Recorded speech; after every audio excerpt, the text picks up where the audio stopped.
Hey there, Film Buds. Welcome back to the Film Buds podcast. I'm your host, Paul. And I'm Lauren.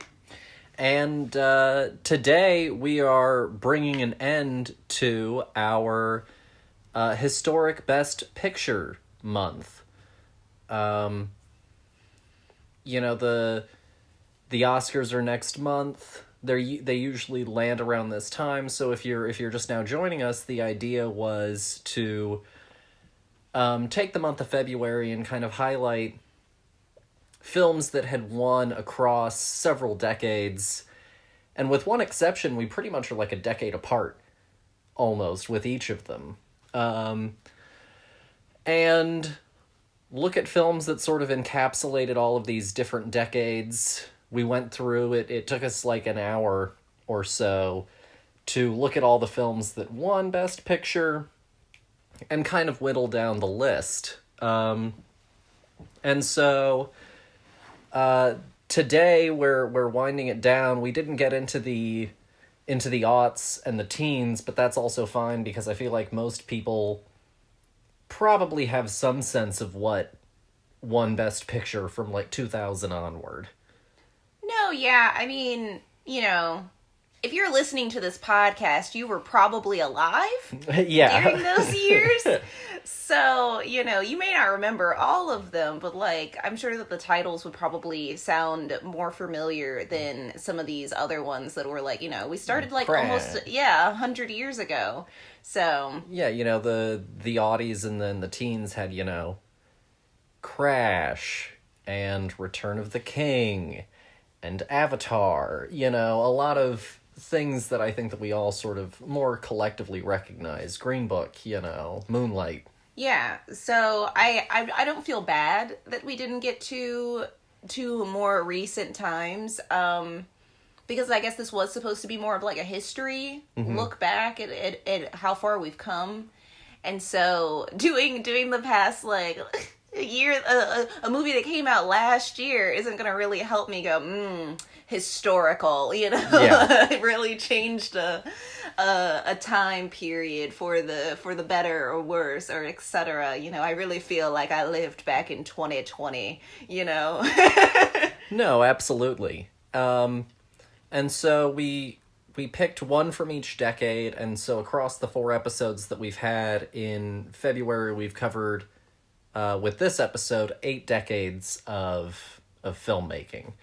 So we we did the 20s, the 30s, 40s, 50s, 60s, 70s, and now here we are, 80s, 90s. And interestingly enough, within each episode, there are also sort of interesting little sub-themes as well. The first one is kind of a sound picture versus a silent film, and that sort of transition. Our next episode, it was 2 Elia Kazan films. Completely by accident. Can't reiterate that enough. Completely by accident. Because we really just went off of pure plot description alone. Yes. And maybe I should have known better because I'm a film person or whatever, but whatever. You don't know everything. And it's a learning experience. Mm-hmm.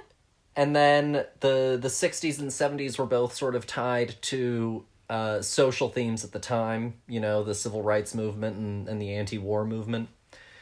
And now we're kind of doing big, historic epics that are also told largely in flashback, which was also kind of totally by accident as well. Yeah, honestly had no idea how much of it was going to be it was 90% of the movie was going to be told in flashback. Yeah, the meat of both of these films is really told in their flashbacks. And so without further ado, today we're going to be doing the 1987 film The Last Emperor and the 1996 film The English Patient. But before we get too deep into that, dear, what have you thought of this journey? And you don't have to necessarily get into reviewing these films. If you talk about them a little bit, that's fine. But what have you thought of watching film? Film goes back from before 1927. But what did you think of sitting down and seeing film move from the silent era to 1996? It's been an interesting journey. I really enjoyed it. It was a nice kind of like quick run through of the decades of what, I know that not every movie of the decade felt like the movies that we picked, but I loved how each movie encapsulated their decade pretty exactly, in their own unique way. From our silent film of the 20s, with it being very theatrical and overacted, and having to push through the medium, to just a decade later being able to really have a lot of interesting dialogue, but that also being a play first, and having not having a lot of written film that is like original at that time period as well, to jumping all the way to like the 60s and 70s, of how far just like those basis ideas morph into talking about the political aspects of just everyday life of the 60s, from the Civil War, from the Civil Rights Movement, and having a huge name as our black lead, and having him break boundaries as not just the happy-go-lucky black man, and getting able to play a part that wasn't seen. It wasn't a part of mass media as a whole. Any story about black people, especially from the 60s, was like pretty racially charged because of this fight for equality. And it's really great to see that boundary get pushed to such an accessible medium as well, and the history behind that. And honestly, coming to our latest movie in the 90s, really feeling the 90s in this movie. And if you, dear listener, if you've never watched like a lot of 90s films,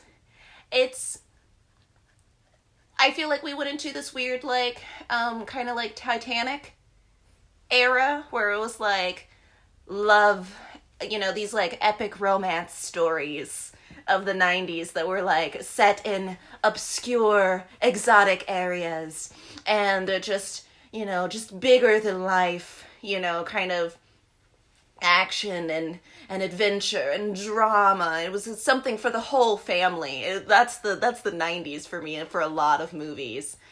And it just getting to see how far not only the acting and the writing and all of these things go, but also the action and the cinematography, and how just from going from our 20s silent film all the way up to now, how things have gotten even bigger and better. We had planes in our 20s film, but now we've got planes, we get to fly, we get to do all these things and make it look so real without it having to be real. It was a really fun skip through time, I would say. No, absolutely. I did these kind of journeys in college, mm-hmm. So it was interesting to go and also pull from such a select pool of films as well, and discuss, what merits those had for the time, why they might be seen as the best picture, at that time. Mm-hmm. And why, even with any politics that might be going on, they captured audience attention, and critical attention, and awards contention, in their respective time periods. And it's also interesting to see certain people carried throughout time. Mm-hmm. We did our episode on Elia Kazan, and we essentially saw two Elia Kazan films split by almost a decade, and him giving up, People of the HUAC, and his sort of transition as a filmmaker from these sort of more stagnant shots on sets to being like in locations. Mm-hmm. And the realness that brought. But then with that, we also saw in our very next episode 2 actors who were in On the Waterfront in our 2 movies. We saw Rod Steiger in The Heat of the Night and Carl Malden in Patton. Mm-hmm. And so it was also interesting to see these characters kind of repeat, and these historical filmmakers, because, you know, you look at films now and you watch people, you know, progress from, oh, I remember when Bradley Cooper was that asshole in Wedding Crashers, all the way up to, you know, Bradley Cooper now. Mm-hmm. But history, you know, kind of only remembers certain movies and certain films and certain parts, and so it was interesting to go back and kind of see some of the progression of certain characters. And it was also interesting to see the progression of the climate at the time. You know, in the 20s, it was the Roaring 20s. There was still incredibly high World War I sentiment. And then you move on into the 30s, and it's the bust, and it's class and social consciousness, and wealth inequality.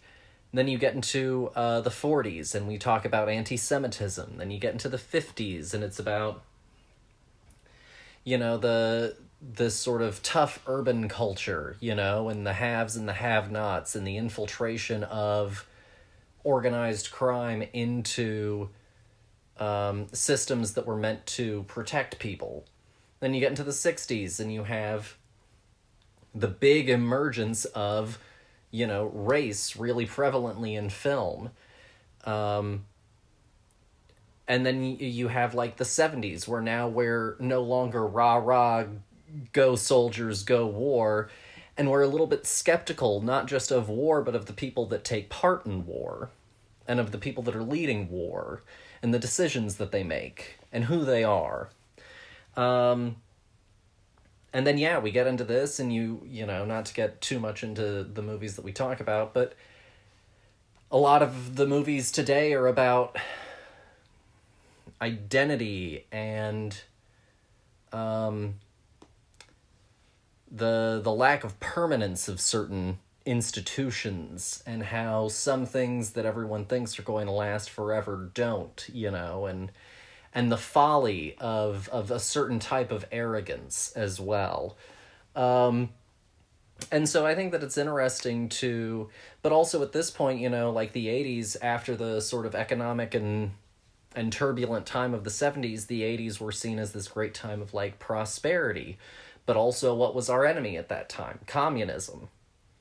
And so it's also interesting to see something that takes place in China after this journey of them from this imperial force to this warlord state to this communist state. Mm-hmm. And so it's very interesting to have gone through this journey and sort of seen all of these things play out. No, and honestly, like, I'm fine with not having seen anything from the 2000s. I think that we covered enough of the 2000s when we did our 9/11 episode. And I feel like a lot of 2000s movies harken back to this, like, feeling that we felt during 9/11, and, like, it was kind of nice to see, because it's so drenched in our pop culture nowadays, to see something that was just, like, completely devoid of that. Mm-hmm.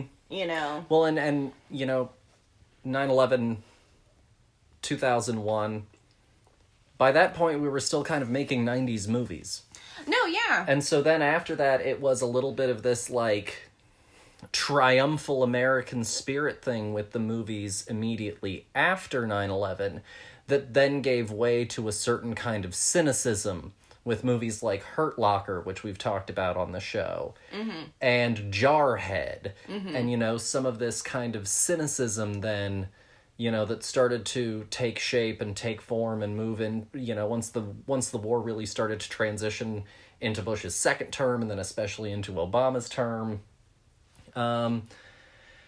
So no, it's I completely get where you're at with that. But it's been a really interesting journey. And it's made me, even though I'm not sure that I'll watch them, but we'll get into that later, it has made me a little bit more interested in watching the academies. I haven't watched them in a while, or not even watching them, but more devoutly keeping up with them. I mean, I always, check it out a little bit whenever it happens, but like the last ceremony I watched was in full was like 2016 when Moana won. I am Moana. Careful, you're gonna run right into copyright. Hey, I only did a blip of it in the music world. That's enough to get by. But yeah, so it's been an interesting journey. And I guess without further ado, we should go ahead and jump on into it. Let's do it. All right. Well, this is The Last Emperor, and we have a clip, so take a listen. I have decided that you will be the new lord of 10,000 years.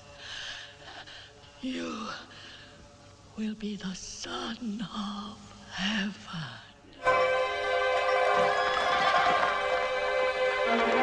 At the age of 3, he ascended to the dragon throne. As a boy, he was the absolute ruler of Imperial China. Stop!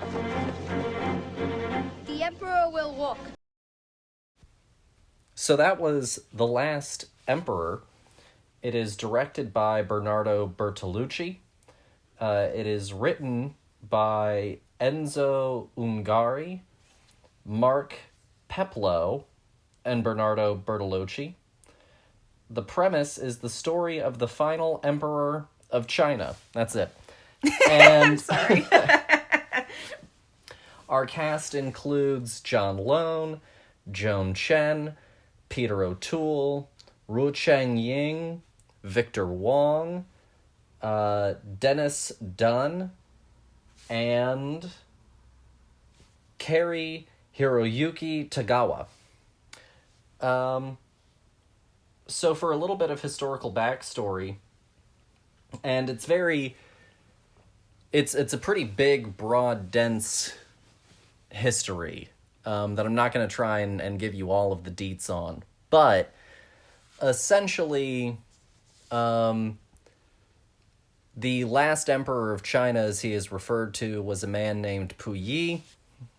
He was installed by his, grandmother, essentially.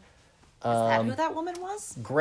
It's like his grandmother or his, aunt of some kind. But she's, an older maternal figure who kind of, was a little shady. She was a concubine who ended up having the only son of one emperor, and that elevated her status. And once she got that power, she, kicked out this council of people that were running the country for a little while.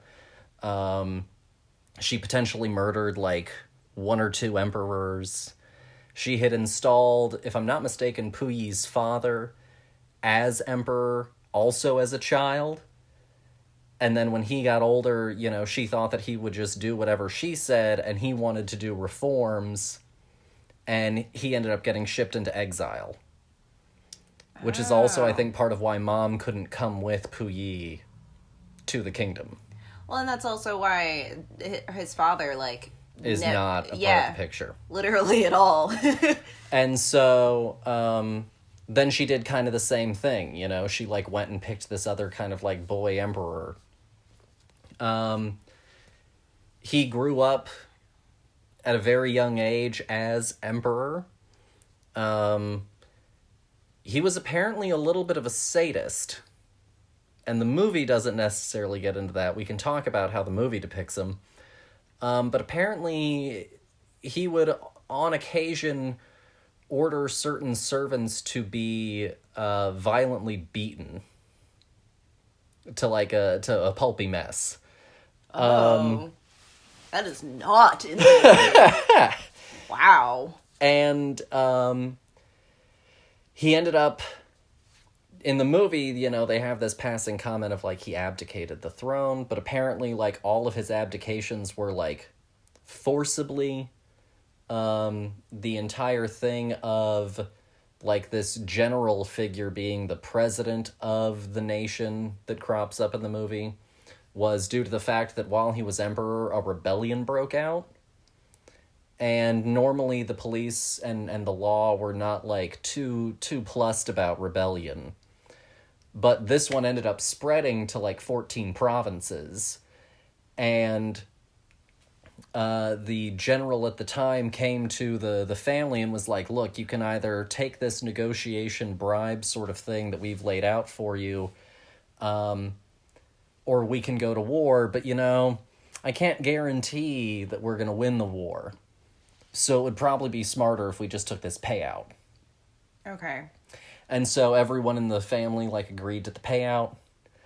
And then a little while later, that guy ended up, you know, sort of making himself president. And when rebellion broke out again, he went to war with those people and crushed them. So it definitely seems like he was angling a little bit for a power grab. Mm-hmm. He did, of course, have the English teacher come in. He was eventually, you know, run out. A lot of the events of the movie are pretty spot on. Mm-hmm. But what the movie does neglect to discuss is kind of his role in some of those decisions, and also how brutal he was. He was apparently... It wasn't just that the next time he's emperor was kind of tough. It was apparently a full-on authoritarian state where the Japanese military had, like, entire control of that thing, and Chinese and Manchu and Korean people were subjected to, like, a poverty class. In the movie, there's the death of the baby via, like, injection. Yeah. Supposedly in real life, his wife's child that she had with another man was thrown while still alive, a little bit of a violence warning here, into a boiling pot. Ha! So he was not a nice guy. And so I guess kind of with some of this history in mind, and I can talk a little bit more about some of his other history that sprouts up as we go. But with that in mind, dear, what did you think of The Last Emperor? Man, they polished the hell out of this thing. Wow. And I thought that, like, he sucked in the movie, you know, but, like, they really paint him as this kind of, like, you know, I guess, like, Arrested Development kind of dude who's been able to do whatever he wants for his entire life and then can't. And doesn't understand why, and ends up, like, befriending the wrong people and getting into the wrong stuff in order to just, like, get his lifestyle back. But, like, just from this brief history lesson, wow, did they just, yeah, they polished the hell out of this thing. Let me just buff this out real quick. They took all of, like, the really, really nasty parts, because there's this point where, like, he's in well, you know, the present part of the story. You know, we as we talked about earlier, most of the movie is given to us in flashback while he's in jail in, like a reform prison, basically. Like, they're trying to, like, get him to confess to his crimes. It's kind of the Chinese equivalent of that time is like a gulag. It's like a corrective prison. Okay. And so, like, we get these, like, flashes to the present, and, you know, he's reforming, and he ends up becoming, like, a delightful old man gardener at the end, and you're like, gosh, you know, with just the movie in mind, you're like, gosh, this man was really not that bad, guys, and... well, at least he got better in the end. Yay. But, like, I don't know. Fuck him. I think that's my takeaway. Gosh, I really wanted this to be, I guess, more historically accurate. Kind of like how Patton had its liberties for sure, but for the most part, like, that was that guy. That was his words. This was how he was. Everybody who had interacted with him was like, no, he is Patton right now. Like, there's no denying how extremely accurate this portrayal is. Where, like, now I have to rethink my score of this movie, I think. Now, knowing that history is, even if the events and the time and all of that stuff are accurate, I thought that, you know, of the two movies, I was like, oh, this movie is more closer to Patton than it is to oh gosh, I just forgot the name of the other one now. Titanic in the Sahara. English Patient. The English Patient, that's correct. Oh gosh, wow. Well, the movie itself, let me go back a little bit. The movie itself, I enjoyed. I enjoyed watching it. I thought it was an interesting story. I am still pissed that it is not entirely accurate, but that's a me thing now, that I have to live with. But no, I really enjoyed getting to watch a movie that had a, like, 99% ethnic cast. Mm-hmm.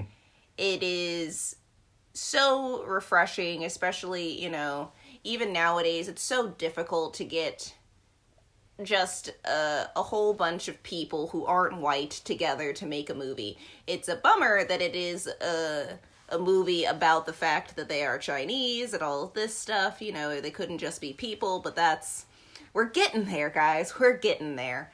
But no, I thought that the acting was really great. I loved our lead. I don't know his name off the top of my head. Do you mean the older Puyi? Yeah, the one who plays, like, most of him. Yeah, John Lone. John Lone was fantastic. I thought that he was incredibly charming and interesting. I don't know anything about his career, but I think that he did an absolutely superb job in this movie. He was the bad guy in Rush Hour 2. He was the bad guy in Rush Hour 2? Yeah, Ricky Tan. Ah, that's a horrible name. Ricky Tikki Tavi.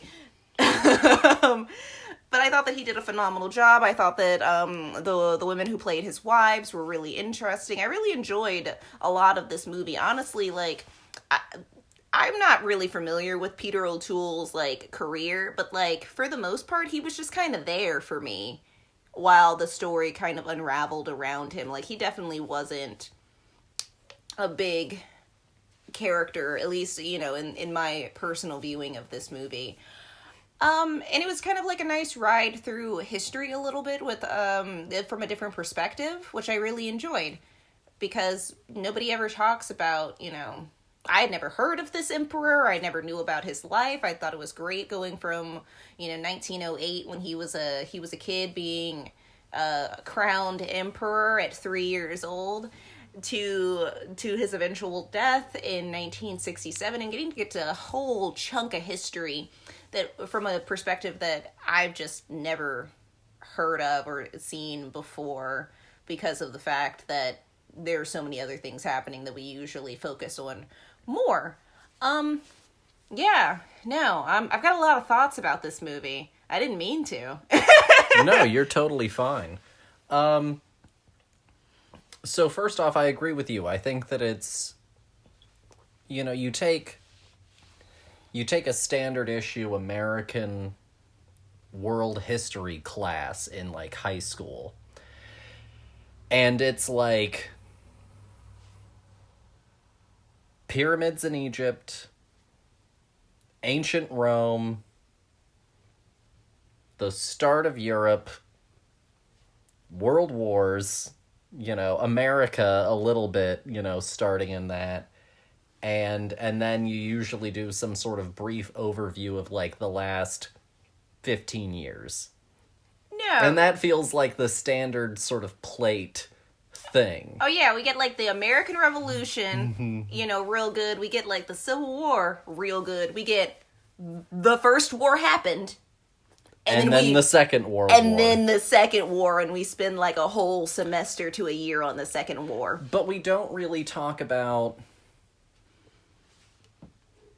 There's no connectivity. there's no global perspective, you know, to some of these things. And, like, I didn't know, you know, when the last emperor of China was. So, you know, the fact that he was alive running up all the way to the point that you know, Martin Luther King was alive. It's just crazy. Yeah, you know, it's one of those things that helps connect history in interesting ways, and gives a real perspective about how things shaped out the way that they did. And, like, Japan at that time, you know, China and Japan had a conflict before. Then they went into their second bit of conflict, which leads us right into World War II. So then, of course, when they fell, because he got embroiled with it, he fell. And so it's this really interesting history and perspective. You know, it goes back to, like, the episode that we did with Mother India, and with the land, where you get to go and you get to experience a different type of history, a different perspective on history. I think the cast does tremendous. You know, regardless of whether or not this is 100% historically accurate, I think it exactly does what it wanted to do, which was tell this story of isolation, about the impermanence of certain things, and the sort of folly, and this is what I was talking about earlier, the folly and the arrogance of thinking that certain things can last forever. Mm-hmm. Because he was the last emperor, and then here comes Mao Zedong, and, you know, there went Mao Zedong. Mm-hmm. You know, and so I think that it's a really interesting look at all of those sorts of things. It's a dense movie. It's 2 hours and 43 minutes, so about 9 minutes shorter than Patton. But no intermission, unlike Patton. Oh, gotta love that intermission, man.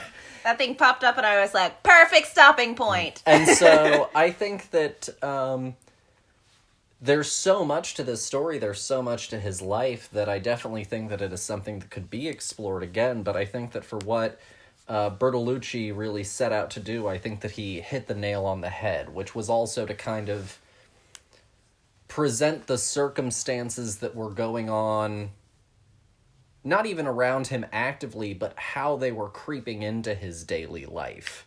You know, we never really get deep explanations for the geopolitics of that time, at that time.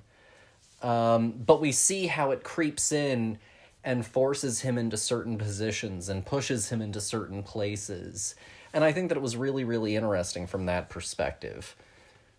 No, I think that the movie does a really good job of understanding where he's coming from and kind of connecting the dots of, you know, cause and effect of how his story leads to him being imprisoned for 10 years. And I thought that Bertolucci did a great job of really, you know, crafting this entire story, really condensing a lot of information into under 3 hours. And, you know, has to be applauded, because that's a lot. It's a lot to put an entire life into a film. I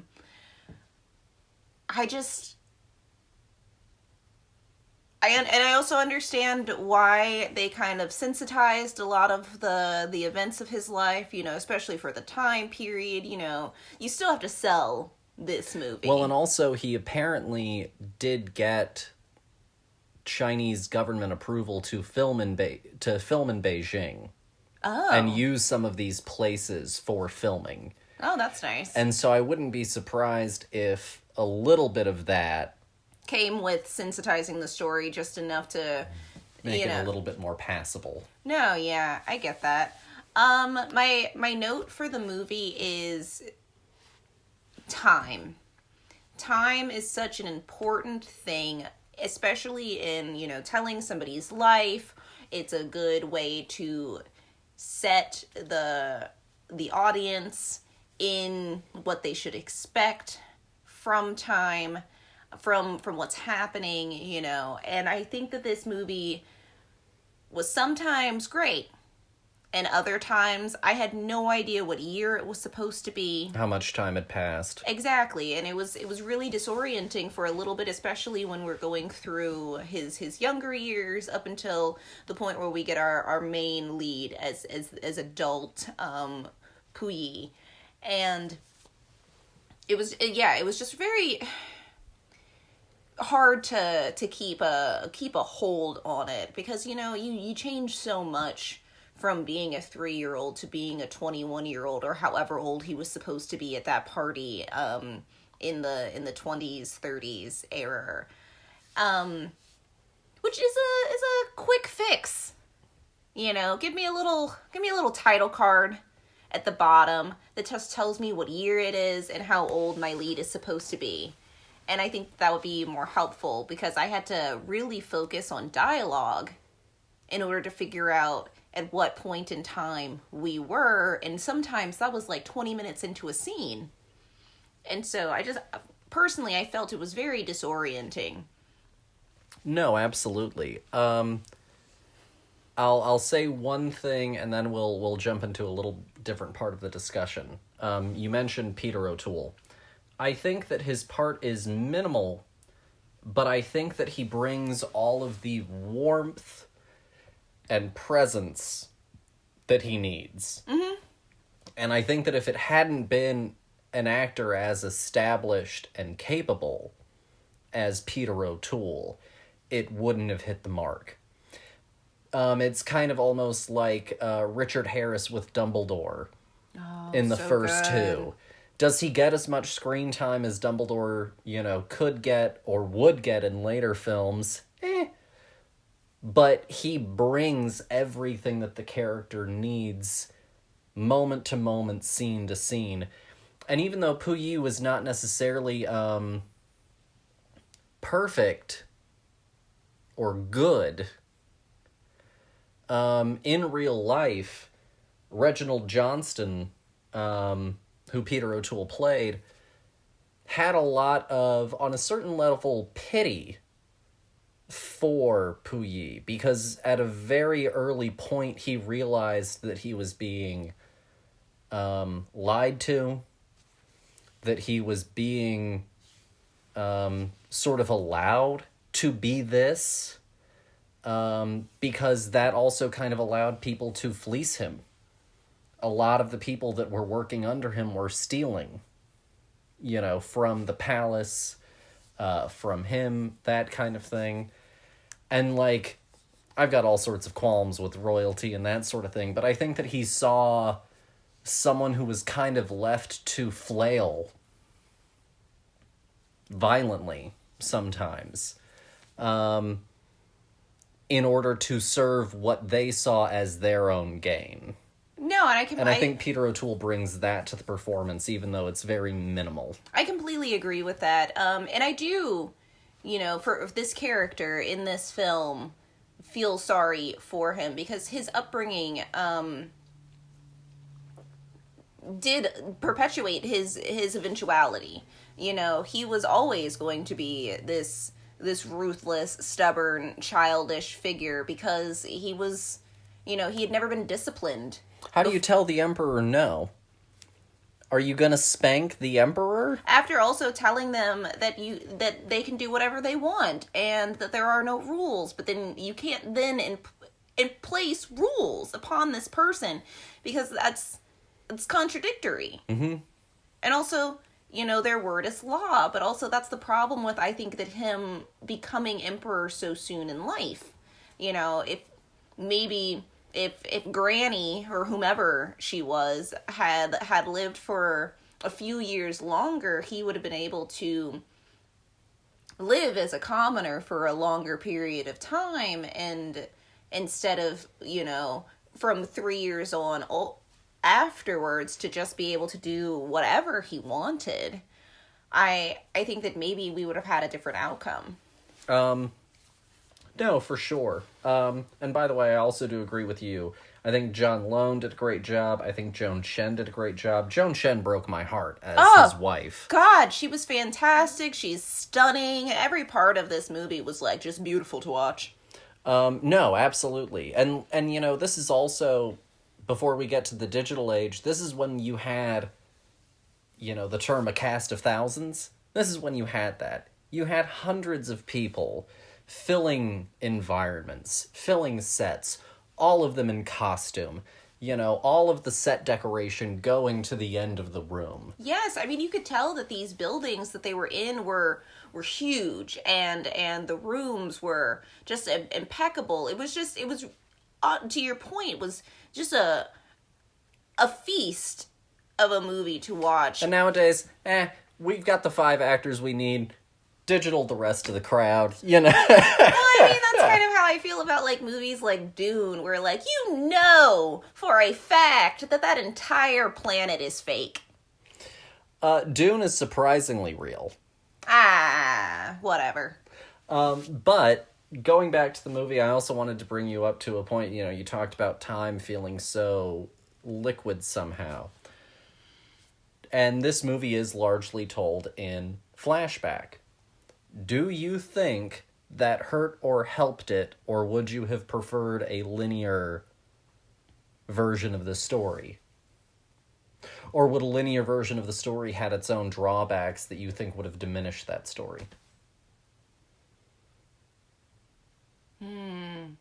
Honestly, I think that just starting from the beginning of his life and going to the end of his story would have been more impactful instead of this constant jumping, because the present itself held it wasn't held to as high a standard as the past was. And I think that in order to level out the playing field, we have to take time and start from the beginning and go to the end, because also I think that this movie assumes a lot of the audience of their knowledge of not only Chinese history, but just world history in general. And I think that for me, just going from, like, 1908 further out, because we start out when he's, like, getting off of this train and he's, like, trying to kill himself, and he ends up getting arrested with the rest of these people who have, aided and abetted the war to some degree. On the wrong side of history. And it's really, you don't know who this man is. You don't know why you should care about him. You just know that people know who he is.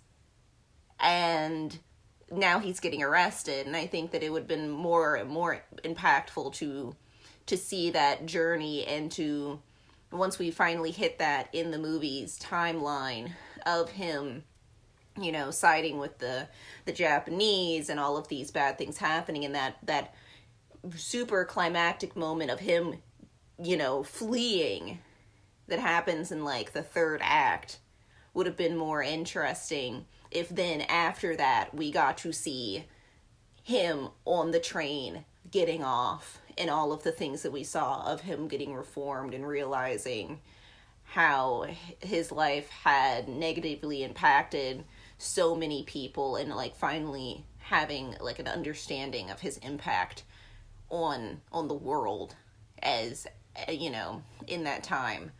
Yeah, and I think that would have also, like, cleared up a lot of my, like, jumping through time issue, because he's telling this story retroactively, where they're trying to be like, you're guilty. They're interrogating him, and he's just telling his life story, basically, because that was the assignment that they were given day one of prison day. They were like, all right, write down your life story and we'll see whether or not you're guilty because of this narrative. Yeah, and I think that would have cleared up a lot of that for me as well, because honestly, then we could have skipped ahead a lot because we've already seen all of that stuff, and I wouldn't have to, to re-talk about it again, and we could have had a lot of his, like, his interrogation moments closer together, and then end up with him, old man, gardening, and that would have, completed the cycle of his life, instead of, jumping in and out of who's playing him, how old is he supposed to be, what year are we in, which is a lot of how I felt about this movie. No, I think that's all totally fair. I think the only benefit that we get from some of the flashback element of it is the fact that there are a few moments where his story is told a little bit more through the Reginald Johnston perspective, where we do, for a brief period, get a little bit of an outsider looking in point of view. And I think that's probably the only benefit that we get from the flashback. And we probably could have worked that in with the linear perspective as well. But I think that that's probably the only true benefit that we get from the structure that we have, such as it is. I get that, because of the fact that, like, the guy who's interrogating him has Reginald's book. Yeah, he like, goes and one of the people at the re-education camp gets a copy of Reginald's book and starts to read it sort of independently outside of what we're getting out of Puyi's account of his own life. Yes. Or if we were going to do this, I think, this kind of like backtracking kind of storytelling, I think that then I would have wanted it to be him looking back on his life near the end of his life instead of it being this time of him being in prison. Mm-hmm. He's an old man and he's thinking back on all the things that he's done as he sees this man who he's known, getting carted through the streets as a traitor who was the one who told him what it was to be a countryman. Mm-hmm. And I think that would have been just as easy to do narratively and would have helped with a lot of my time wibbliness. Yeah. For my last little bit regarding him as an old man, apparently in his twilight years, once he was released from prison, he did work as a street sweeper, then a gardener, and on top of that, he was paraded around and, brought in front of dignitaries and traveling politicians and things like that, largely as a symbol for the power of the Mao Zedong Communist Party, the effectiveness of its re-education, and the novelty of the last emperor sort of like brought down to humble gardener. And I think that is also an interesting element that the story could have played with more. Mm-hmm. Because he apparently did very much enjoy his later years, partially because even though it was under communist rule, it was the only time that he wasn't necessarily being actively, daily manipulated by people. No, he could do what he wanted, when he wanted. It was a nice, simple life. Mm-hmm. It kind of reminded me, honestly, of the COVID lifestyle where everything kind of shut down and people were like, I think I'll try baking for a little bit. And like, that's kind of what it reminded me of. It was just like, maybe I'll do a simpler life where I don't live in a city anymore or drive a car and I just have a garden. And I was like, this is exactly that for him. And he found his peace. And so I think that it could have been interesting to explore some of his release years better. But I think that is also the result of the fact that this was a movie. Even back in the 80s, I'm sure that a studio was probably very reticent to do a over 3 hour movie. Oh yeah. this is the kind of thing that today you could probably do a very high budget miniseries on him. And really explore it. But I think for what the movie has, for what the movie aims to do, I think it's incredibly effective. If you had to rate it out of 10 or out of 5, what would you give it? Oh, what do I give this movie? I'm gonna give this movie a 4, because I also thought of something else that I wish they had done a little. I think this movie was just a feast for the eyes, with some few things that really needed to be fixed. But one thing in particular is I do not speak Chinese. And so I wish that there were more just like general... Or like whenever they showed a sign... Yeah, I wanted to know. I felt like I was missing out on a lot of information as a viewer, as an English-only speaker. Even though the entire movie was spoken in English, there were times where it was like, all right, they're going to sing a song now, and we don't get to know what they're going to saying. Sing a song, they're going to show a sign. They're going to do something. And I was like, man, especially at that ending point where he was like, with the communist movement, and I was like, what do their signs say? What are they singing? I want to know. And they were like, no, you don't need any of this stuff. I was like, boo! But I think that this movie is very, very interesting, and I would definitely watch it again. So yeah, I'm gonna go with a 4. Okay. I think I might go 4.5. Okay. I was pretty taken with it. I thought that it was interesting. I thought it was thoughtful. And I look forward to rewatching it and also expanding my knowledge on the history. I did a little bit of a research dive, and I think that I would like to know more. This is definitely, between like this and our international month, it shines a light on the lack of knowledge. And it's this kind of movie that makes me want to go and learn more. No, yeah. If I had to make a timeline of history based off of movies that I watched, this would definitely be a part of it, because there's nothing else like it. And I think that it does a damn good job of telling me, concisely a history that I would have never known or heard of otherwise. No, for sure.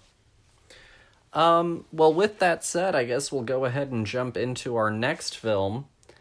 And this is The English Patient, and we have a clip, so take a listen. Winner of 9 Academy Awards, including Best Supporting Actress, Best Director, and Best Picture of the Year. They found him in the desert, a man with no name. I think I was a pilot. And no country. Anybody remotely foreign is suddenly a spy. A man they called the English Patient. Why you so determined to keep me alive? Because I'm a nurse. So that was The English Patient. It is directed by Anthony Minghella. It is written by Anthony Minghella, based on a novel of the same name by Michael Ondaatje. I'm sorry if I'm saying that name wrong. It stars Ralph Fiennes, Juliette Binoche, Willem Dafoe, Kristen Scott Thomas, Naveen Andrews, and Colin Firth. And the premise is at the close of World War II, a young nurse tends to a badly burned plane crash victim. His past is shown in flashbacks, revealing an involvement in a fateful love affair. So I looked a little bit, I guess I'll take it away if I may. Sure. I looked a little bit into the background of this movie. And it's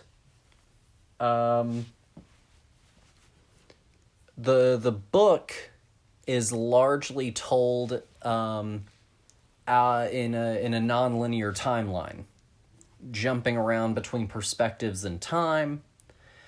And according to editor Walter Murch, the book has a little bit more of a balance between the two love stories, the one that takes place in the past and the one that takes place in the present. Oh, we were gypped! And so, that's apparently one of the big differences, is that they make it A, more linear, and B, focus a little bit more on one of the two dynamics more than the other. Without getting, too deep into it. As far as how I felt about this, The English Patient is one of those that, for some reason, and maybe I'm wrong about this, I feel like as this movie aged, people felt like it was one of those undeserving Best Picture winners.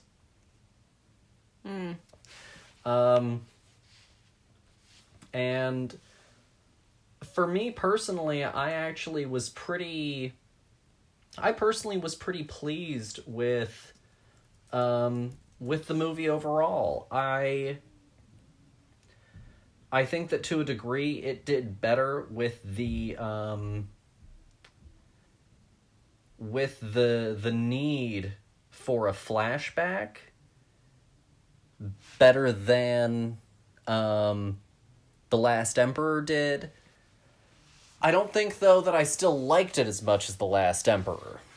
I think that it's very well done, very prestigious, incredibly well acted, but I also think that it's a little bit safer and a little bit more plate. I get that. Yeah, the performances are remarkable, truly remarkable. But I've seen this kind of movie before. Well, I mean, you remember earlier when I couldn't remember the name of the literal movie that we were discussing right now, that I called it the Titanic of the Sahara, and it's not in the Sahara. It's not. But it might as well be. And it's totally Titanic. It's an epic love story told in flashbacks. No, yeah. So dear, what did you think of The English Patient?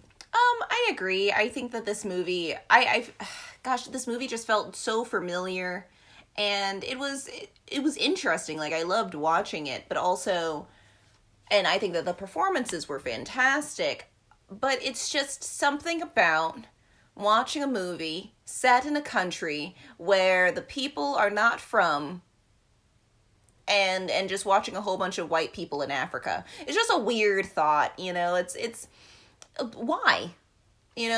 Well, and we're also running, to your point, we're running headlong into the fact that this is still the time where a whole bunch of English explorers were running around to other countries and effectively, looting and grave robbing the valuable artifacts to then bring back to British and European museums for display. And just, number one, ew.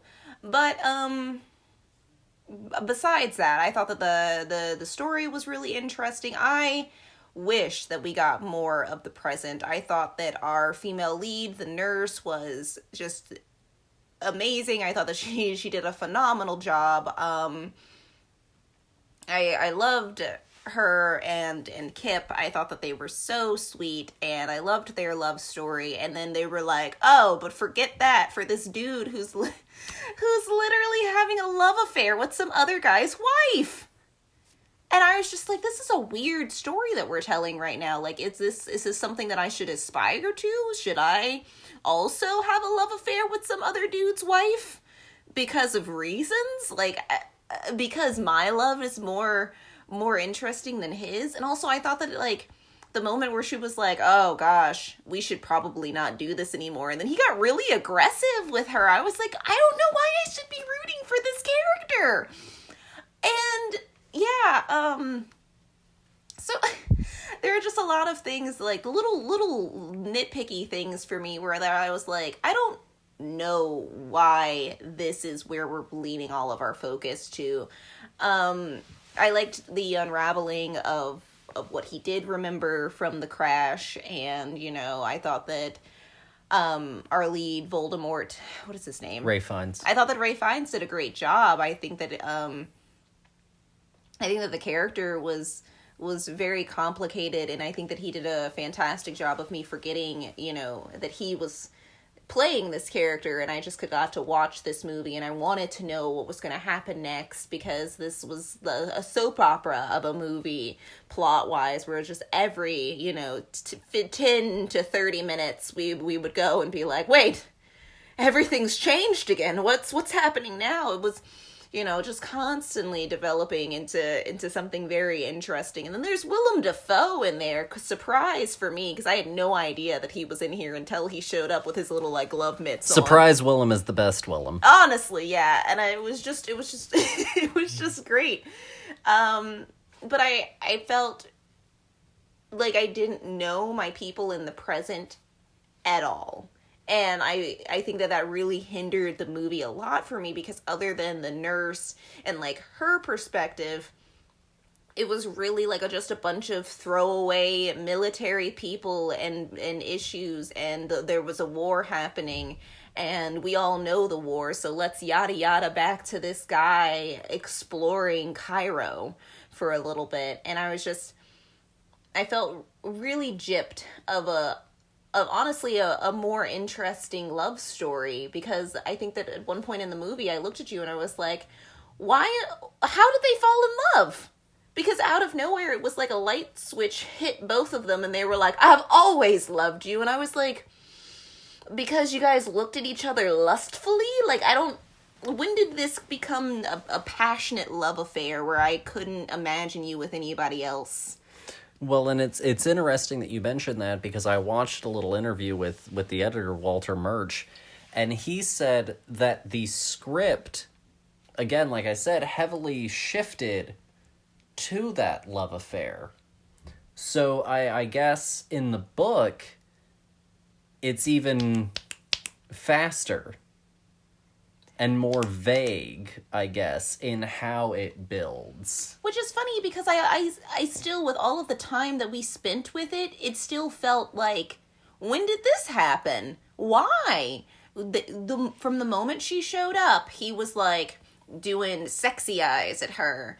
And she was like, ew, I've got a husband over here. And then, like, 2 scenes later, she does that whole, like, monologue about the woman, the old queen who was stripping, mm-hmm. and some dude was seeing her from beyond, and she was like, stop staring at me, or kill my husband. Yeah. And then she's like, yeah, and then he kills her husband, and they become married and king, and blah blah blah, etc. And I was like, oh, so this is the plot of this movie in a nutshell. I was like, somehow all of this is going to happen.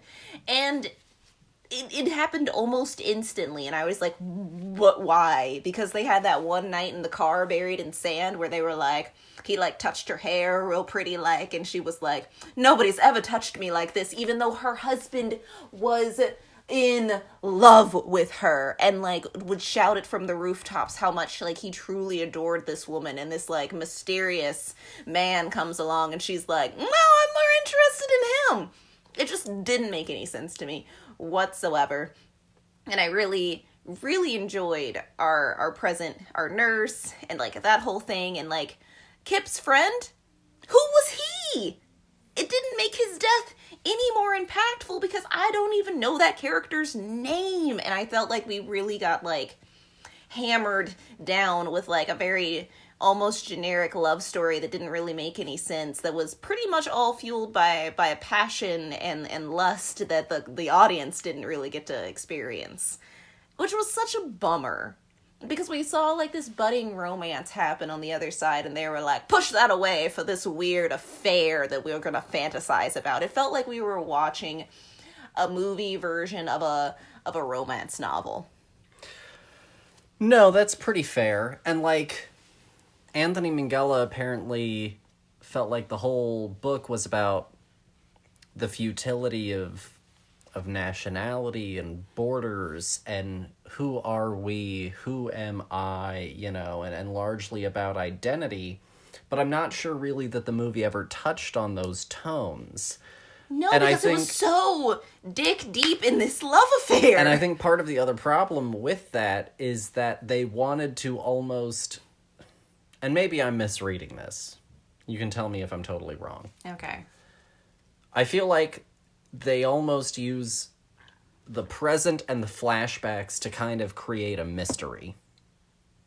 Yeah. But the problem is, we already know it's Ralph Fiennes. Yes. It's very blatantly him. He's not disfigured enough for it to be a question. Yes. Of, like, is it Colin Firth in that makeup? Is it Ralph Fiennes in that makeup? It's Rafe. So, like, it feels like they're trying to create this big question mark. Yeah. And some of the reveal is a little tragic. I was a little bit, very, it did impact me, and make me a little bit sad in its ending. But I feel like it's trying to create this mystery. And I think that some of the issue about, like, identity and boundaries and why they do or don't matter, where he's like, I finally just became an English patient, is also undermined by the fact that in the novel, he's Hungarian.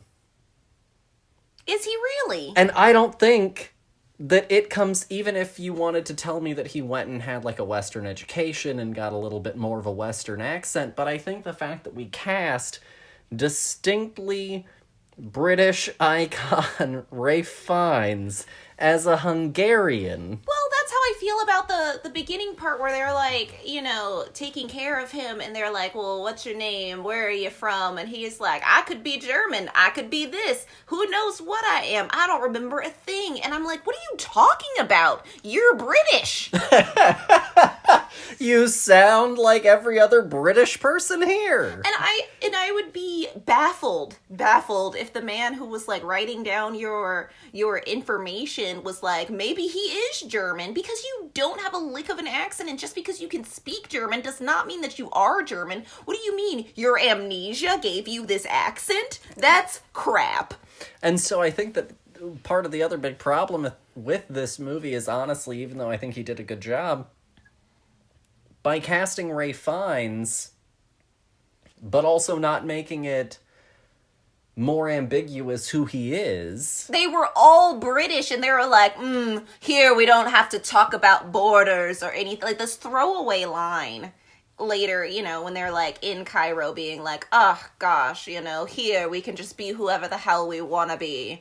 And back home we have to be people with fences between our countries and blah, blah, blah, etc. I was like, what are you talking about? You're all British. And so I think that part of the problem is the casting of Rafe. Yes. And, what's interesting is that both this and The Last Emperor use this sort of, like, book as a storytelling device. Mm-hmm.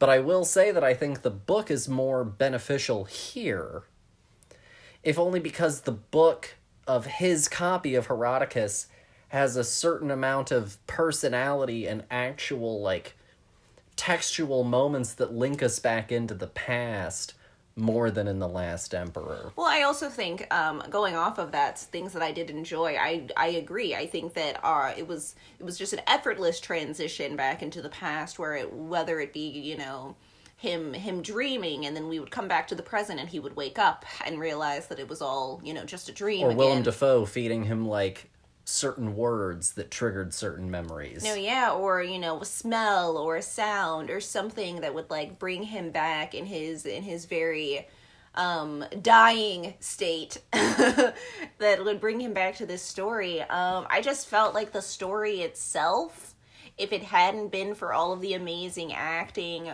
would have just fallen flat. Like, I didn't believe it. And I felt so bad for, you know, Colin Firth being cucked in this movie, because I also felt like he did a phenomenal job. I thought that his character was more interesting and had more more ebbs and flows and emotion, and you know, I thought that things impacted him far more than it impacted our lead, you know, other than the fact that it was Ralph Fiennes. It just didn't. He himself was very disconnected and very, you know, like an aloof character, but like not in like an interesting way. It was like, I think that this guy might be a scumbag. And then out of nowhere, she was like, I've always loved you, even though you stalked me in the bazaar one day. And I was like, just why? I will say this, I did enjoy getting to see, there are a few moments where you get to see Rafe laugh and smile or be drunk. And I feel like lately he's gotten a little bit pigeonholed into these stiff upper lip, rigid, you know, chin up British characters. It was weird watching him make out with that chick, though. Like, I don't know what it was about them. Like, I understood that they were in love. I don't know what her name is. Kristen Scott Thomas. Perfect. Kristen Scott Thomas. I'm sorry that I referred to her as that chick. But, like, it's kind of how her character was. She was like a very, very, uppity, just chick of this movie. But watching them make out really close up, I was like, this is just an odd visual. Like, some people you can watch kiss and you go, oh, this is good, but I was just like, I'm good. But going back to what I said, it was nice to see him a little bit outside of, I feel like, the type that he has been so cornered into lately. Yes, but also because of this character was very, like, pinned up and not very, like, social of a character, that, like, getting to see the things that made him spark up were such good moments. Because, like, watching this movie, this character does not smile a lot. He is very, like, underwritten almost at a certain extent, especially with these flashbacks to the past. Like, the present him talks all the time, and they are constantly saying how much that he's saying, but we never got to actually hear Ray sing. But that's another note. But yeah, no, watching him, like, really, like, big smile was, like, a good... Or, you know, when she starts realizing that he's teasing her, and she starts hitting him with the pillow, and he's, you know, laughing, you know, as like, he's getting slapped by her and stuff like that. Great moments. Oh gosh, you started talking about that and it made me instantly think of, like, the tub scene where, like, we get to see, like, her fully naked, but we don't really get to see him fully naked. But then I have to talk about the time period and body hair for a real quick second. Because, like, sure, she's got, you know, lady bit hair, but she has no, like, hair anywhere else, and I think that that's completely false. Especially given how they had been living this kind of rugged life. You know, if you told me that, like, this was her in London, where she maybe had access to a razor, okay. Yeah. But, like, her all the way out in Egypt... I don't really think that she's shaving her pits like that, guys. Like, you're lying to my face in this moment right here and now. Which I think is just so weird. I find it so odd that we're all like, oh god, we cannot show armpit hair, but we'll show, like, a full bush. Because also that's better than the alternative of no bush, and then that's just offensive to the eyeballs, apparently. And it's just a weird thing. And the fact that, again, this movie was very... Yeah, it's very of the times, where it was like, yeah, we'll show a woman fully naked, front, back, whatever, side, pose, nipple, titty, all day long, but they're like, we refuse to show a dong. We didn't even see a male buttock. Not at all. The nakedest that man got, you could have told me that he was going to go swimming. because we didn't once see a damn thing. And I just think that that's just so strange, just a weird thing. I think that not showing it makes it more, like, odd. Yeah. You know, like, these people are having sex. Like, this is the plot, is this people have a literal love affair, and you're like, no, but we're gonna show casual female nudity, but nothing from the other's perspective. And I just why? Just, you're bringing my attention more to it, the fact that you refuse to show it, which is something I guess that I will give to Game of Thrones. They did it too much and unnecessarily, but at least they did it. No, absolutely. Before we, well, I'll go ahead and I'll jump into this. So, if you had to rate The Last Emperor out of 5, or not The English Patient out of 5, what would you give it? I mean, I can rate it again if you want. Okay, let's see. The English Patient.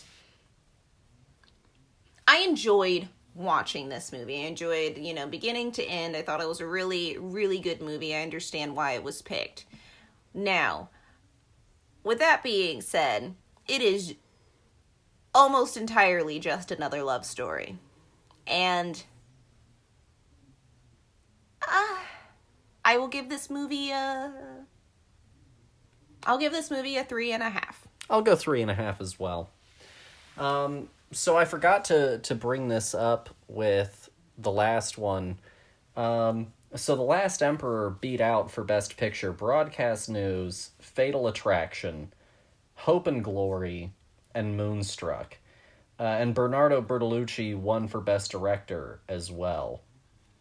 However, what is definitely a sign of the times, and is also something that we see that currently happens in the Oscars, not a single one of the actors of The Last Emperor were nominated in any of the acting categories. Which is a crime! Just because they're not white does not mean that they are not deserving of recognition. Well, and it goes to the issue of, how, none of the actors of Parasite, even though Parasite won Best Picture, none of those actors were nominated. And we have another thing this year where, certain foreign films are getting recognition, but no foreign actors are being... Drive My Car is this year's. But no foreign actors are being recognized for their performance in that film. I am tired of being considered a part of a minority that doesn't exist anymore, because technically people of color are the majority of people on the planet, and they are so underrepresented.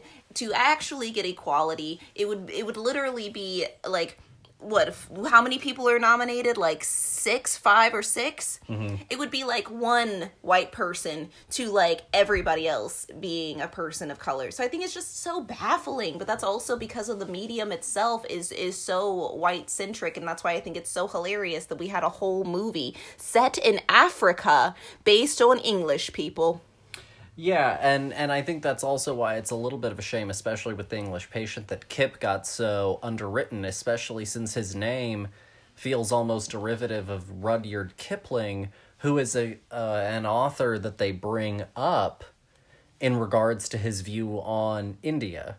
And so I feel like there's a lot of really interesting things that we could have done in the present with the Kip character, with him being this guy good. surrounded... Yeah, Navina Andress did a great job.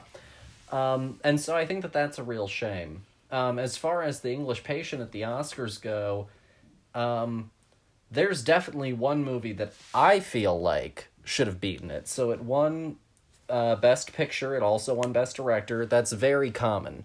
It is a very strange occurrence to split it. It's a very odd occurrence. It was a good picture, but that director... It happened, I think the last time it happened was Argo. Argo won Best Picture, Ang Lee won Best Director for Life of Pi. Good! And Life of Pi just should have won Best Picture. I love Argo, but Life of Pi just should have won. I think that also you are correct in that statement. It's another one of these things where I was like, again... Why? Mm-hmm. Why are we going... Because Argo at a certain level glorified the Hollywood industry. But well, that's beside they the have point. to pat themselves on the back for existing. The movie that I think should have won, over The English Patient, and I'm sure that there are plenty of people who would agree, but whatever, it's my podcast. Fargo. You're telling Fargo me that it's is what was not nominated. Jerry Maguire. However, honestly, if we're talking about like just the merits of a love story, I think that Jerry Maguire is probably more successful. But that's neither here nor there. For me, I think Fargo really should have been the winner. The Coens are incredible filmmakers. Fargo is an incredible film. Frances McDormand won Best Leading Actress. However, Juliette Binoche did win Best Supporting Actress for The English Patient. Oh, she was Hannah, the nurse. Yes, she was so good. Juliette Binoche is wonderful. She was fantastic. She was my runaway from this like entire movie, and they were like, "What if you only get like 30% of the movie, if that?" So that's kind of an overview on those. Going to a little bit of a tangential but similar idea, one movie that I think used the notion of a notebook, a book, what have you, a diary, that also was told 90% in flashback, but I think it worked better for a more recent example, The Curious Case of Benjamin Button. Oh, good. I'm glad that you said that, and because my entire time I was over here being like, the Notebook, the Notebook, the Notebook, No. the Notebook. Curious Case of Benjamin Button, because the Notebook becomes the fill-in for the character that we don't have anymore. You know, it's leading up to this moment of confession, and it's very clear in when and how much time is traveling in between these points. No, because we also have like a very consistent narrative the entire time of actually hearing the words coming from the notebook itself, whereas like in this movie especially, it was his copy of this book that he had shoved in memories into kind of like a scrapbook, but at the end of the day it was Herodotus, yeah. Yeah. That's what I was gonna say, exactly. That I hadn't forgotten the name of that book entirely at all. And so for me, I think that that's like a more successful example. If I was going to rank the three uses of like books to go back, it's probably, you know, across the film that we didn't review and the two that we did, it's probably Benjamin Button, English Patient, Last Emperor.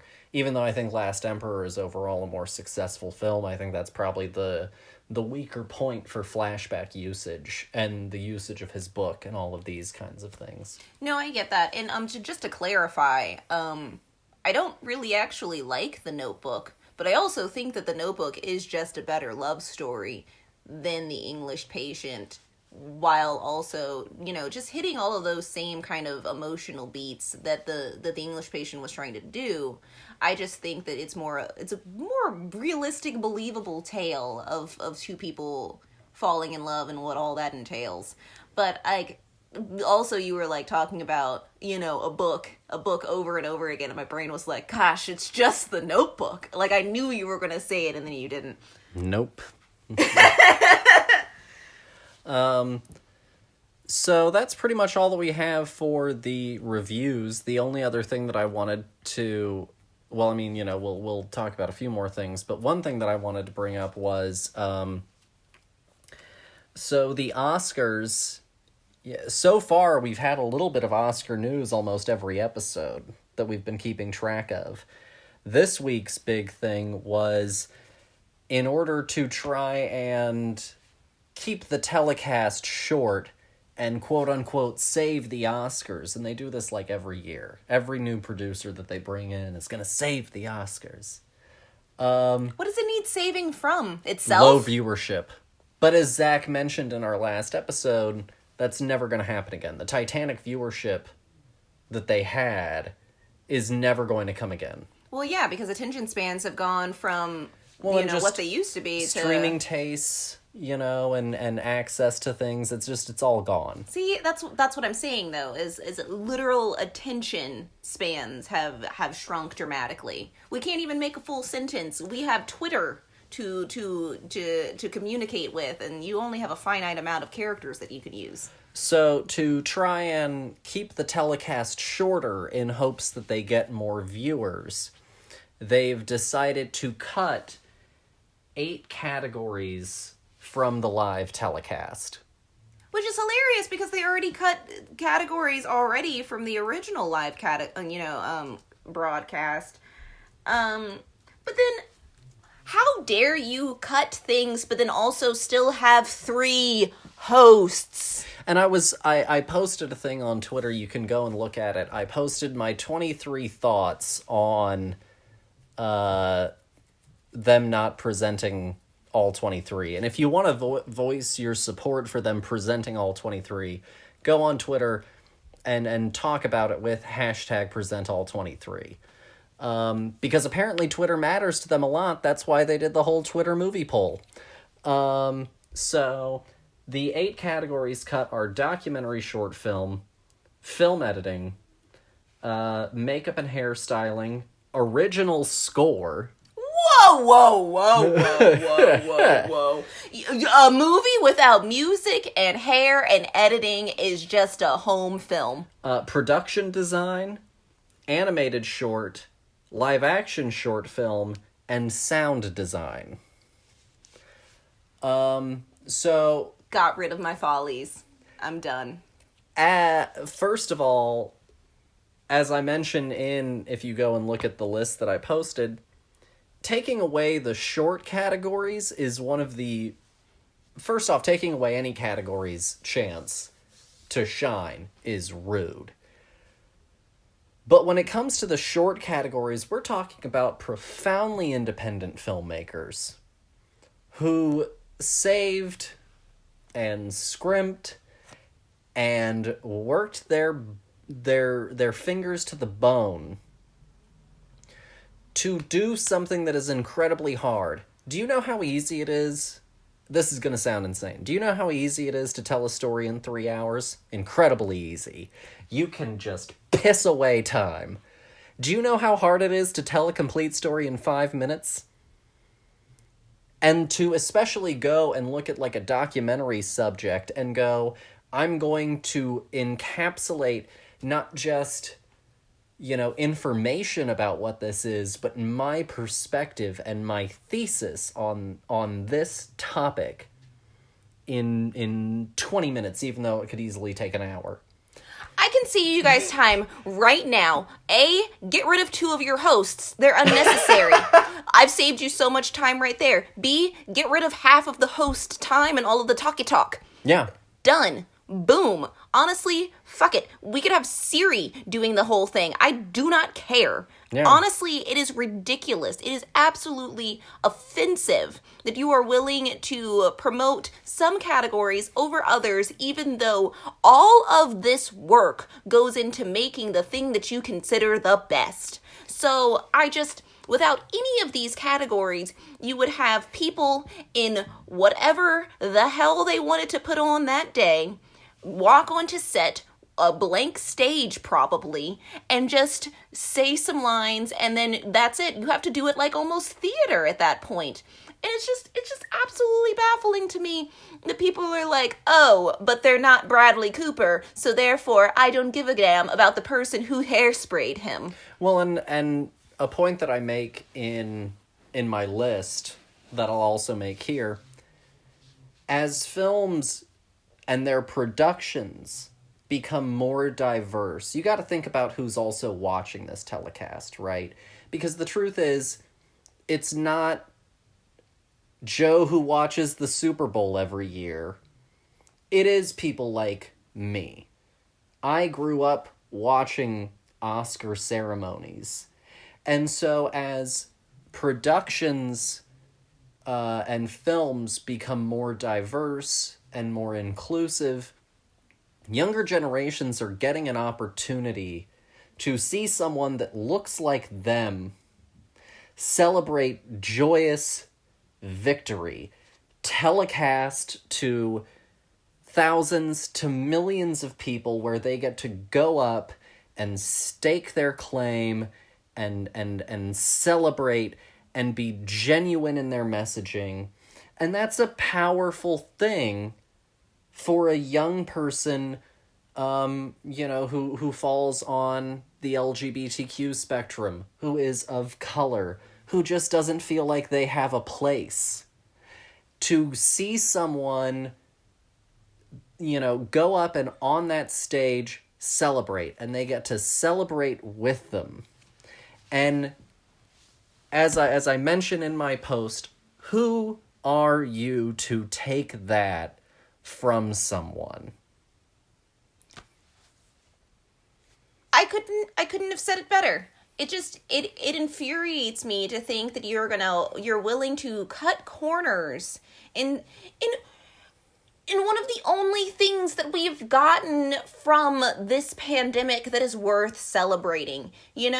Film is so just transcendent. It can bring joy, it can bring sorrow, it can bring understanding to so many different people, and minimizing an entire field, getting rid of things that you consider worthless is going to perpetuate that mindset in future generations, in current generations of people who will go, well, why should I care about the sound design? I don't ever think about that. Or, why should I care about hair and makeup? Especially when some of these films are 100% based around this whole entire path, this whole entire career, occupation. You literally can't do some films without them at all. And I think that it is just ludicrous. I did not grow up watching the Oscars, but I did watch the Tonys. And it would be absolutely ridiculous if somebody was like, we're just going to get rid of choreography. We don't need best choreography. Get rid of set design. Get rid of lighting. we don't need these things. Who cares? It doesn't matter. I don't need to see or hear or do anything, as long as my famous person is on stage. I don't give a damn. And it is just absolutely offensive. And then you're over here being like, but what if we have 3 people who nobody nowadays really cares about? No offense to them. But they literally put out feelers and they were like, please, somebody, anybody, I don't care if you're a trucker, please, can you host the Oscars? So frankly, if you're willing to go to those links, but then also jip a whole bunch of categories, boo on you. And frankly, I feel like you're going to lose more people than you fucking gain making it shorter. Well, and if I'm not mistaken, I can't remember the exact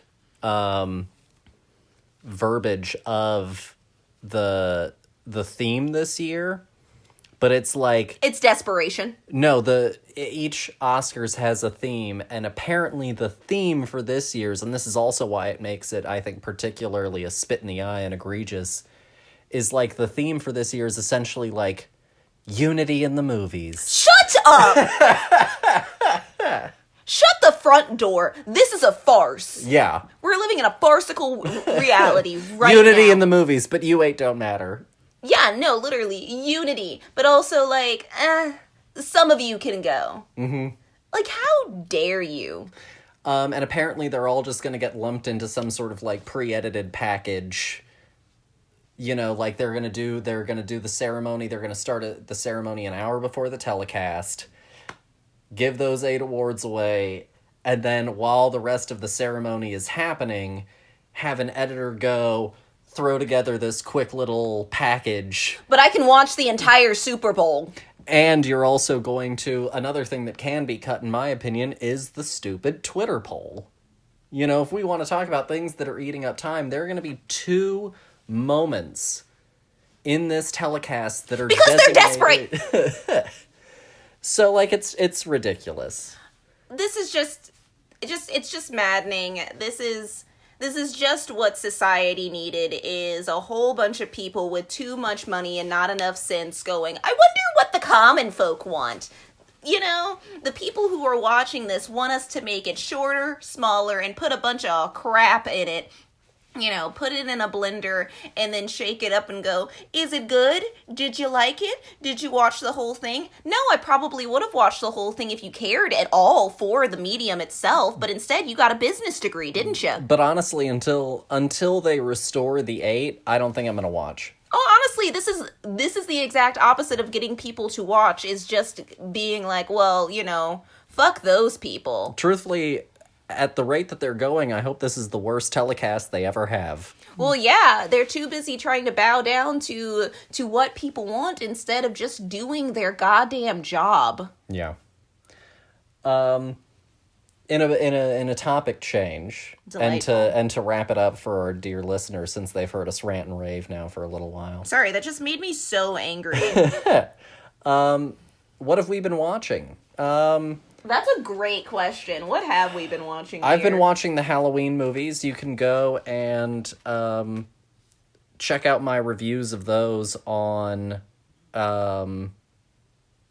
Letterboxd. Oh, yeah. So last week we did a sort of horror movie double feature for our date night. Even though we're married, we always try to make sure that every Saturday is date night, even if it's something as simple as staying home. And so last week we did a double feature of horror movies, and we watched Titan and the new Texas Chainsaw Massacre. Dear, what did you, real quickly, think of those movies? Oh, gosh. Okay, so I can only give you, like, the premise of, I'm not going to pretend like I can pronounce it with a French accent. Titan. Woman has sex with a car, has hybrid baby, but all the while, that's like the B-C plot of this movie. The real plot of this movie is she goes on a murder spree and has to evade the law. Mm-hmm. And wow. I loved it. I thought it was really interesting. This movie, I did not know what was going to happen next. And I think that that's such a rare thing when you watch so many movies, is genuinely being surprised. I think I like this movie more now than I did watching it. For me, it was almost a dark fairy tale. Well, that's, of a kind. Yeah, it kind of, I put it in the same shelf as I would put, like, Lamb. Yeah. For sure. Not for everybody.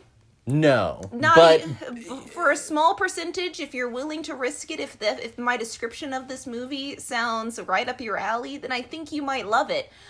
If not, stay far away. This movie is not for you. Not even a smidge of doots. But no, I really enjoyed it. It was a wild, crazy ride. It was like watching a roller coaster where I hated my lead. Yeah. I think that you did a good job with that one. I'll talk a little bit about Texas Chainsaw. I thought it was a blast. I know that, like, certain people have not enjoyed it, but actually it was the second most watched movie or bit of Netflix content for, like, the last week. And, again, even though I think some of the politics of it are a little bit muddled, it's a fucking hoot. It's a comedy. It's right up there with, like, Evil Dead 2. Like, it is a splatter gore comedy. Oh, this movie is actively, like, I was cackling at how ridiculous it gets. The worst parts of the movie are when it takes itself too seriously. Which is honestly, like, the whole beginning setup bits that are like, the, like, opening 20. Yeah, but after that, once the roller coaster hits that first downward, like, whee! Like, there are no rules! And it is, I think that, to your point, it is actually, like, actively making fun of, like, horror remakes as it's making fun of legacy sequels regularly. No, I mean, like, it was just too good. It was too funny. No, I had an absolute blast with it. Actual cackling in this movie, because there were so many times where I was like, this can't possibly be where they're going, and then they would swerve so hard into it to the point of just sheer ridiculous. Oh gosh, when he yeeted her down the stairs. Yeah. That was perfect. But that's pretty much all that we've been watching. Like I said, I've been rewatching the Halloween films, which is for a project that I'm working on that I'm very devoted to. And so, like I said, if you want to go and catch those, you can go and look at my Letterboxd. I've been reviewing them all and ranking them and stuff like that. Or you can go to my Twitter, or the Film Buds Twitter, and I've posted links, I think, to most of those reviews as well. And then the only thing that, like, we're gonna try and catch is the 50th anniversary of The Godfather that's happening this weekend on the big screen. See. I mean, honestly, like, I haven't been able to watch anything because of work, but I did start an audiobook because half of my job is just sitting around waiting for work to come my way, called News for All the People. I've gotten through the introduction, and I've finished, I believe, chapter 1 of it, and it's really interesting. It's a history of, basically, like, news as a medium, and it's been really interesting to kind of dive into,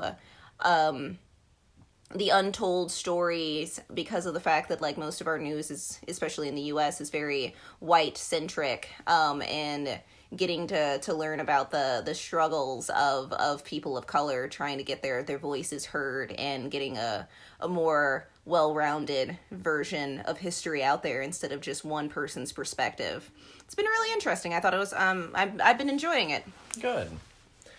I guess that pretty much wraps up all that we have for y'all. Next month, I'm trying to land some guests. We were supposed to have some guests this month, but they didn't really quite work out. We'll get them on. But next month is going to be Women in Film all month long. Woo! I need to work on that lineup, both in terms of movies, but also in terms of finalizing our guests. One idea that you should, potentially look forward to is anime films directed by women is potentially going to be one of the episodes that we do. I'm super curious about that. So keep an eye out for all of that. Keep following us on all of our social media. I know that I've been harping on it a lot lately, but please, honestly, if you feel so inclined, go and give us a review. March 1st is when they officially begin opening up the deadline for becoming Rotten Tomatoes certified.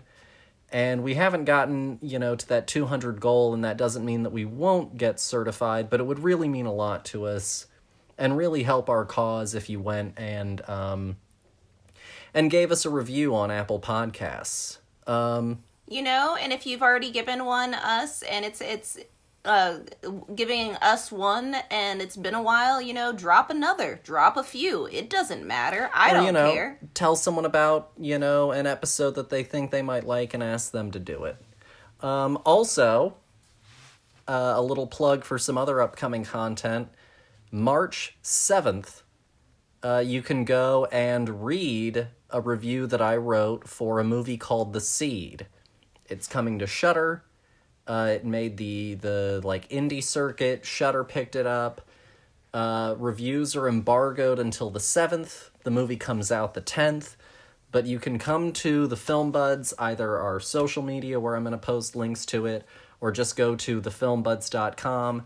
March 7th, we're going to have a written review on a brand new piece of content before it even comes out, to the general public, and so you can go and read my written review on that. Ooh, how elite. Beyond that, I'll leave the show on this. These are turbulent times, I will put, without getting overly into the weeds on it, because I know that you don't come here to listen to me prattle on from a soapbox. Ugh, when are they not turbulent times? Welcome to my life. But,